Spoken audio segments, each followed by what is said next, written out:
Yes KSCയുടെ ആദ്യ train യാത്രയിലാണ് അനുഭവം പങ്കുവെച്ച് എല്ലാവരും വളരെ. ഹലോ ഗൈസ്, അങ്ങനെ ബോളിവുഡ് റൺവേന്ന് നമ്മൾ നേരെ മെട്രോയിൽ കയറാനാണ് വന്നത്.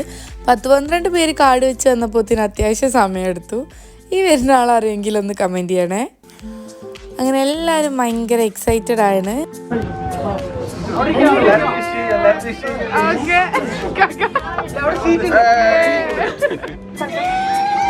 നമ്മളെല്ലാവരും ഫ്രണ്ടിൽ തന്നെയാണ് ഇരുന്നത്. ആ ഏരിയ മൊത്തം നമ്മളങ്ങനെ കൈക്കലാക്കി. സ്കിർന സ്റ്റേഷനിൽ നിന്ന് KFD വരെയാണ് നമ്മൾ പോയത്. KFD സ്റ്റേഷനിൽ ഇറങ്ങി അവിടെ എല്ലാം ചുറ്റിക്കറങ്ങി തിരിച്ച് നമ്മൾ വീണ്ടും സ്കിർനയിലേക്ക് തന്നെ വരികയാണ്. നമ്മൾ ഫസ്റ്റ് ക്ലാസ്സിൽ തന്നെയാണ് ഇരുന്നത്. മൊത്തം വ്യൂ എല്ലാം കണ്ട് അങ്ങനെ നമ്മൾ ഫുൾ എൻജോയ് ചെയ്താണ് മടങ്ങിയത്. ഈ കാലിന് എന്തോ ഒരു കുഴപ്പമുണ്ടല്ലോ, നിങ്ങൾക്ക് തോന്നുന്നുണ്ടോ? അങ്ങനെ നമ്മളെല്ലാവരും ഒരുമിച്ച് ഭക്ഷണമെല്ലാം കഴിച്ച് ഈ വീക്കെൻഡ് അങ്ങനെ അവസാനിച്ചു.